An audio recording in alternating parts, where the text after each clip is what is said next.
O conhecimento geral que nós vamos ver hoje é a Era Vargas, para você que gosta de revisões rápidas para provas.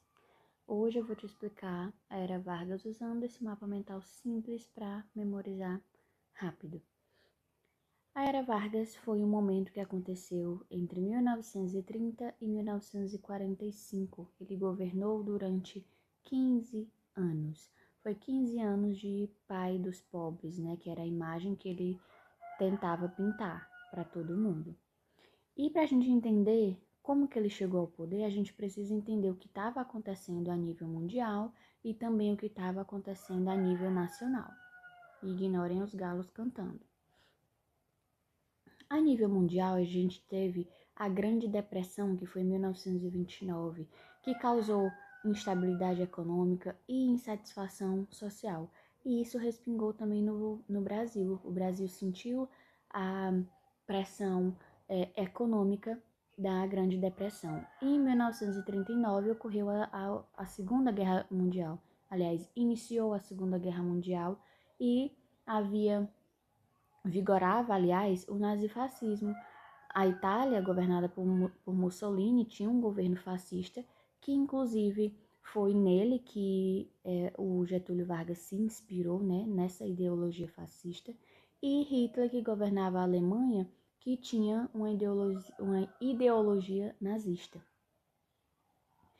A nível nacional, antes de Getúlio Vargas assumir, o governo que vigorava era a Primeira República, ou República Velha, como também era conhecida, e foi de 1889 a 1930. A República Velha era governada pelas oligarquias regionais, principalmente as de São Paulo e a de Minas Gerais, que ficava aquela política do café com leite. Depois a gente faz um mapa sobre política do café com leite. No entanto, com as transformações mundiais que estavam acontecendo,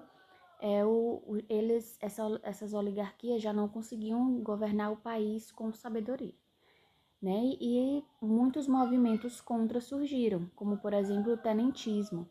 O tenentismo foi um movimento de oficiais do exército que estavam insatisfeitos, né, com o regime oligárquico. Junto a eles se juntou, aliás, as oligarquias dissidentes, que eram outras oligarquias menos importantes, né, para a época, que não eram tão predominantes como a paulista e a de Minas Gerais. E a elite mineira, a oligarquia mineira, teceu apoio às oligarquias dissidentes após São Paulo romper a política do café com leite, tá?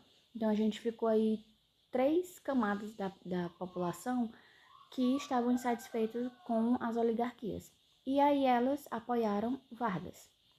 Então, na época, quem governava era Washington Luiz. Washington elegeu Júlio Prestes para ser seu sucessor e concorrer à vaga da presidência juntamente com Getúlio Vargas, né? Só que Júlio Prestes ganhou supostamente democraticamente, né? Só que aí houve muitas denúncias de que a eleição tinha sido fraudada. Então veio a Revolução de 1930, né? Contra esse Júlio Prestes que foi eleito presidente. E então cancelou Washington Luiz, cancelou Júlio Prestes e aí Getúlio Vargas assumiu o governo. E aí a Era Vargas foi dividida em fases, 3 fases: governo provisório, constitucional e o Estado Novo. O governo provisório foi a etapa que ele governou sem uma Constituição Federal, que foi de 1930 a 1934. E nesse período houve uma centralização do poder nas mãos de Getúlio Vargas, porque ele queria extinguir aquela ideia das oligarquias, né? Então ele excluiu muitas coisas, ele criou muitas coisas também para poder tirar esse poder da mão da oligarquia, né? Cancelar a oligarquia, o regime oligárquico.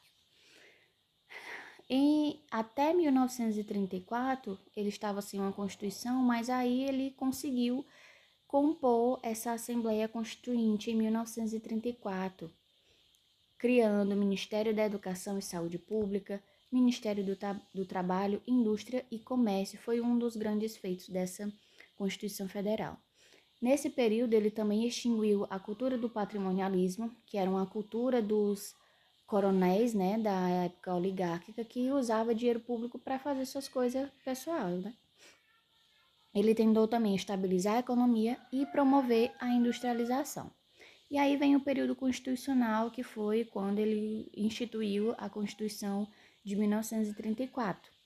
E essa Constituição trouxe voto secreto e, além disso, o voto para mulheres, criou a Justiça do Trabalho e também deu mais direitos sociais e trabalhistas. Foi aqui que surgiu a CLT, né? Tentando fazer o melhor que ele podia pelo país, né? Ele sofreu também grande oposição. Tinha a Ação Integralista Brasileira, que foi responsável pelo movimento de radicalização política, e a Aliança Nacional Libertadora, que liderou a intentona comunista, que tentou tirar o poder de Vargas, né? Depor Vargas. Então, diante dessa oposição e diante também do período de governo dele que estava findando, porque em 1938 ele já não poderia mais se reeleger, né? Não havia essa política de reeleição. Aí ele deu um golpe nele mesmo, né? Ele acabou com a democracia, acabou com a Constituição e aí começou o Estado Novo, onde ele continuava no poder, tá? Só que esse Estado Novo veio com muito autoritarismo, tá? Era um período ditatorial da era varguista. Tinha muita censura e perseguição aos seus opositores, inclusive perseguiu muito a ação integralista brasileira. Tinha uma centralização do poder nas mãos de Vargas, forte propaganda política, principalmente colocando ele na capa, né? Como o pai dos pobres, aquele que faz tudo pelo povo. Fez muito investimento em indústrias, na economia, tentou alavancar a economia brasileira e investiu principalmente nas siderúrgicas. Criou o Instituto Nacional de Previdência Social, salvo engano, é isso que essa sigla INPS significa. E também foi um período onde ele fez uma forte valorização da cultura nacional. Só que foi uma valorização sem regionalismo. Não tinha a cultura do Norte, a cultura do Sul, a cultura do Nordeste, do Centro-Oeste, não tinha. Ele transformou a cultura do país numa coisa só. Ele pintava o Brasil como sendo o país da capoeira, do samba, carnaval e da feijoada. E aí vem Carmen Miranda, né? Um ícone que é muito lembrado, porque nessa época foi o auge dela como um símbolo nacional. E como que acabou a Era Vargas? Acabou porque nesse período, no período que ele mandou no Brasil, estava acontecendo a Segunda Guerra Mundial e ele ainda não tinha lado nenhum, né? Ele tinha compromissos, ele fazia compromissos com ambos os lados, né? Compromissos econômicos. Só que aí, em 1943, o Brasil foi pressionado a entrar no Brasil, na guerra, aliás. E em 1943 ele teceu apoio aos aliados. Os aliados compunham um grupo de países que era contra o regime que ele defendia, que era o autoritarismo, né? Então, ele ficou contra a Alemanha, contra o nazifascismo que ele se espelhava, entendeu? Então, diante dessas contradições do Estado Novo, apoiando contra os nazistas, sendo que no Brasil existia um autoritarismo, um regime autoritarista, o povo começou a duvidar dele, né? Não fazia sentido as ações dele. Ele ir contra a Alemanha, o Japão e a Itália. Então, houve uma mobilização militar e popular contra o governo de Vargas. E aí, em 1945, outubro de 1945, ele foi deposto. Então, resumidamente, o que é que a gente tem que saber da Era Vargas? o que estava acontecendo a nível mundial, o que estava acontecendo a nível nacional, quais foram as fases do seu governo e como que ele acabou. E é claro que eu fiz esse mapa mental com base no texto brilhante do A Prova Total. Se você não tem muito tempo disponível, veja esse vídeo mais de uma vez por semana para conseguir reter o assunto.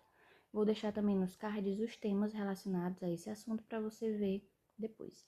Se te ajudou, salve esse vídeo, compartilha e comenta aqui quais os temas que você quer ver no próximo mapa mental.